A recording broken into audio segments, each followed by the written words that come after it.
अपना अपना पासवर्ड बदल लीजिए। देखिए भाई, न मैं आपको डरा रहा हूं, न मैं आपको ये कह रहा हूं कि ऐसा नहीं करेंगे तो कुछ बर्बाद हो जाएगा, ऐसा नहीं है। लेकिन आपको सावधान जरूर कर रहा हूं। और सावधान क्यों कर रहा हूं? क्योंकि अगर आपने अपना पासवर्ड नहीं बदला, आप अलर्ट नहीं हुए, तो गड़बड़ हो सकता है, गड़बड़ हो सकता है। बड़े वाले स्मार्टफोन, अगर आप बड़ा स्मार्टफोन चलाते हैं तो फेसबुक, यूट्यूब, इंस्टाग्राम ये सब भी चलाते ही होंगे। यूपीआई से पेमेंट भी करते होंगे, गूगल पर सर्च भी करते होंगे। लेकिन ये सब चलाने के लिए आपने एक ईमेल आईडी बनाई होगी जो हर जगह जिससे आप एक्सेस करते हैं। लेकिन हो सकता है कि आपकी ये ईमेल आईडी और आपका फोन हैक हो जाए। लेकिन सबसे पहले आपको क्या करना है? घबराना नहीं। हैक हो गया है तो क्या करना है और हैक नहीं हुआ है तो क्या करना है, आपको सब कुछ बता देता हूं विस्तार से। आप अलर्ट हो जाइए। सबसे पहले बात उस खबर की जिसकी चर्चा पूरे देश में। खबर पंजाब से है, जहां पूर्व आईजी अमर सिंह चहल ने खुद को गोली मारी। पंजाब के पटियाला में अमर सिंह का घर है, जहां उन्होंने सुसाइड करने की कोशिश की है। अमर सिंह के घर से 12 पेज का सुसाइड नोट भी मिला है। अब इस खबर से इसका क्या कनेक्शन है? जिसमें उन्होंने प्रधानमंत्री, गृहमंत्री और डीजीपी को संबोधित करते हुए लिखा कि मेरे साथ 8 करोड़ 10 लाख रुपए की साइबर ठगी हुई है और इस साइबर ठगी की वजह से मुझे अपनी जान लेनी पड़ रही है। पूर्व आईजी ने पंजाब पुलिस के डीजीपी गौरव यादव से एसआईटी या सीबीआई से मामले की जांच कराने की मांग की। ये खबर कुछ देर पहले की और इस खबर को बताने का एक ही मकसद है कि आप समझ सकें कि ये साइबर फ्रॉड कितना खतरनाक हो गया है। आपको साइबर पुलिस की एडवाइजरी के बारे में बता देते हैं। मध्य प्रदेश की स्टेट साइबर पुलिस ने एक जरूरी एडवाइजरी जारी की। इस एडवाइजरी में लिखा है कि करीब 68 करोड़ इंटरनेट यूजर्स की ईमेल आईडी और पासवर्ड साइबर अपराधियों के पास है। यानी हो सकता है कि आप जो स्मार्टफोन चलाते हैं उसकी ईमेल आईडी और पासवर्ड भी हैकर्स के पास है। आप समझिए, इस एडवाइजरी में बताया गया है कि अगर आपका ईमेल अकाउंट हैक हो जाता है तो ये साइबर अपराधी आपके सोशल मीडिया अकाउंट्स, आपके यूपीआई अकाउंट, फोन पे, गूगल पे और आपके फेसबुक, इंस्टाग्राम की आईडी भी चोरी कर सकते हैं। अब आप पता कैसे चलेगा आपको आईडी हैक हुई है या नहीं? चलिए इस सवाल का जवाब भी देख लीजिए, ये भी बता देता हूं। मेरे बगल में जो क्यूआर कोड आप देख रहे हैं, इस क्यूआर को जैसे ही आप स्कैन करेंगे तो आपको पता चल जाएगा कि आपकी आईडी सेफ है या नहीं। थोड़ी देर तक ये क्यूआर कोड चल रहा है, आप देख लीजिए, स्क्रीनशॉट ले लीजिए, नहीं तो आप इंटरनेट से निकाल लीजिएगा। सबसे पहले आप इस क्यूआर कोड को स्कैन करें।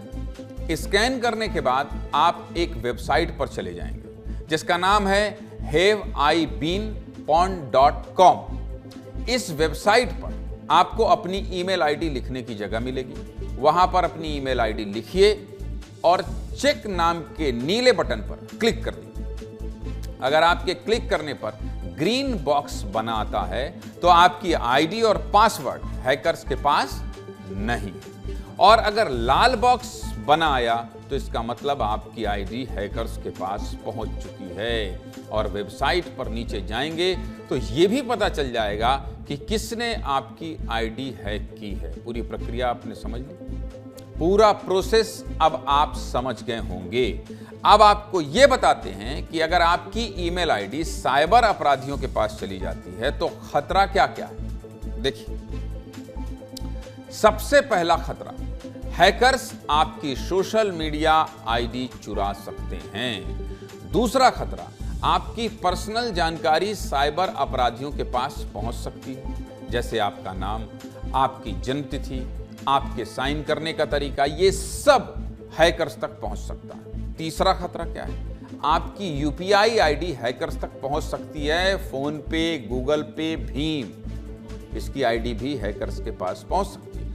चौथा खतरा, हैकर्स आपके ईमेल अकाउंट पर फ्रॉड के मैसेज भेज सकते हैं। इस समय आप जान रहे हैं कितने फर्जी मैसेज आते हैं। पांचवा खतरा क्या है, हैकर्स आपकी गूगल ड्राइव से आपके फोटो, वीडियो चुरा सकते हैं। जो आप कई बार उसमें नहीं होता ना, गैलरी में, वो गूगल ड्राइव पर चला जाता है, आई क्लाउड पर चला जाता है।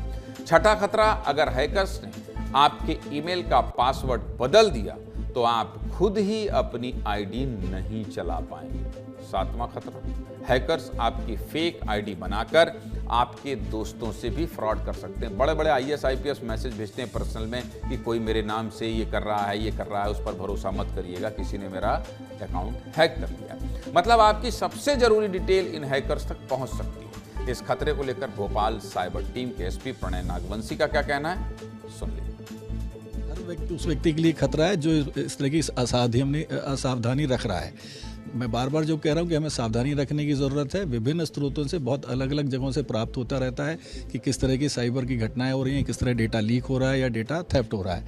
हमें ज़रूरी है कि हम अपनी डिजिटल दुनिया की चीज़ों को खुद ताला में बंद करके रखें, उसको बहुत ही सावधानी से दूसरों के साथ शेयर करें। आपके साथ किसी भी तरीके का सोशल मीडिया से रिलेटेड हो या ऑनलाइन क्राइम हो, साइबर क्राइम हो या साइबर फाइनेंशियल क्राइम हो, हमें हर चीज़ की सावधानी बरतने के लिए किसी भी अनजान चीज़ को क्लिक करना, बात करना या उनसे OTP शेयर करने में बहुत ही हमें सजग रहने की आवश्यकता है। क्या क्या खतरा है ये समझ गए आप। अब आपको इन खतरों से कैसे निपटना है ये भी समझा देता हूं। क्या करना है और क्या नहीं करना है, दोनों प्रक्रिया समझ लीजिए। देखिए स्क्रीन, आपको अपने पासवर्ड कम से कम 10 से 15 कैरेक्टर इस्तेमाल करने ही करने हैं। कई बार आप क्या सकते हैं ABCD 1 2 3 4 4 2 3 1, ना भैया ये नहीं करना है।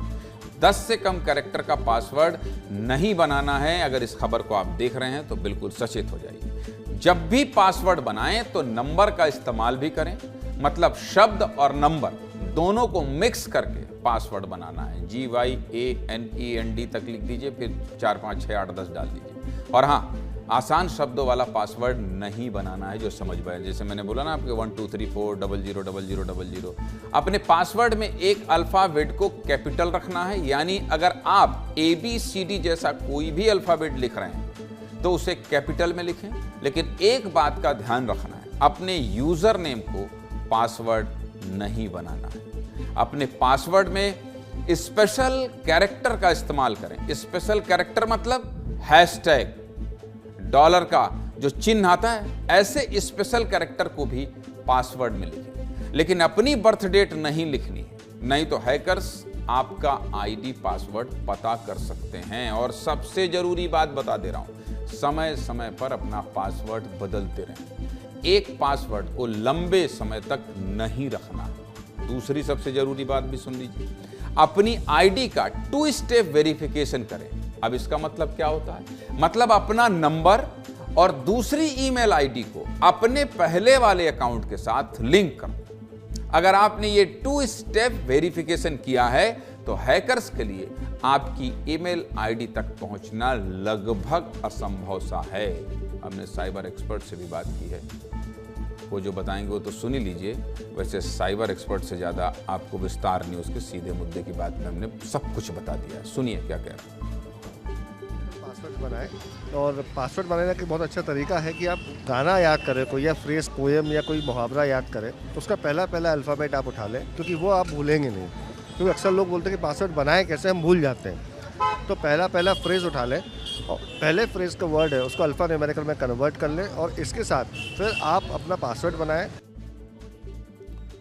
एक्सपर्ट की बात आपने सुन ली, लेकिन दिक्कत एक और है। आजकल ये हैकर्स नए नए तरीके से आपके फ़ोन को हैक कर रहे हैं। ये साइबर अपराधी कैसे आप तक पहुंच सकते हैं ये भी देख लीजिए। इंदौर क्राइम ब्रांच ने बताया कि साइबर अपराधियों के निशाने पर सबसे ज़्यादा वो लोग हैं जिनकी उम्र 60 साल से ज़्यादा है और जो नौकरी से रिटायर हो चुके हैं। ये साइबर अपराधी अब AI और ChatGPT के जरिए भी साइबर फ्रॉड कर रहे हैं। ये कभी आपसे आपके डॉक्यूमेंट अपडेट करने के लिए कहेंगे, कभी आपको किसी सेल का ऑफर देंगे, कभी फ्री गिफ्ट का लालच देकर आपसे लिंक पर क्लिक करने के लिए कहेंगे, और जैसे ही आप इन लिंक्स पर क्लिक करेंगे तो पूरा डाटा और पैसा क्या हो जाएगा, गायब। और हाँ, इंदौर में तो ये भी हो रहा है, 60 साल के गरीब लोग प्रेम मोहब्बत की जाल में भी फंस जा रहे हैं। इसके अलावा ये अपराधी आपको शेयर मार्केट में मुनाफे का लालच भी दे सकते हैं, घर बैठे जॉब का ऑफर दे सकते हैं, ऑनलाइन पार्सल के जरिए आपसे OTP मांग सकते हैं, और कई केस तो ऐसे हैं जहां बिना OTP के जरिए भी अकाउंट से पैसे गायब हो जाते हैं। सुनिए ऐसे अपराधों को लेकर इंदौर क्राइम ब्रांच के एडिशनल DCP का क्या कहना है। क्या करते हैं, गलती करते हैं, पासवर्ड इतना इजी बना लेते हैं जो इजीली हैकेबल होता है। एआई का भी यूज़ करते हैं ये लोग, ये चैट जीपीटी का भी यूज़ करते हैं ये स्कैमर्स कि क्या पासवर्ड, इनकी पर्सनैलिटी ये है, इनका डेट ऑफ बर्थ ये है, तो क्या पासवर्ड हो सकता है। तो ये सोशल मीडिया इंजीनियरिंग के माध्यम से, ये चैट जीपीटी से भी, जो फ्रॉड जीपीटी होता है जो डार्क वेब पर मिलता है, उसके माध्यम से भी ये लोग हैक करने की कोशिश करते हैं। तो इजीली हैकेबल पासवर्ड नहीं बनाना है, अल्फा न्यूमेरिक पासवर्ड को रखना है, और ये कई स्टेप्स में काम करते हैं। तो ऐसी स्थिति में वो लगातार सुबह से लेकर रात तक 24 घंटे लगातार आपको टारगेट कर रहे हैं। तो ऐसी स्थिति में आपको विक्टिम न बनने के लिए ये बहुत ज़रूरी है कि आपको भी लगातार अपने आप को अपडेट और अपग्रेड करना पड़ेगा।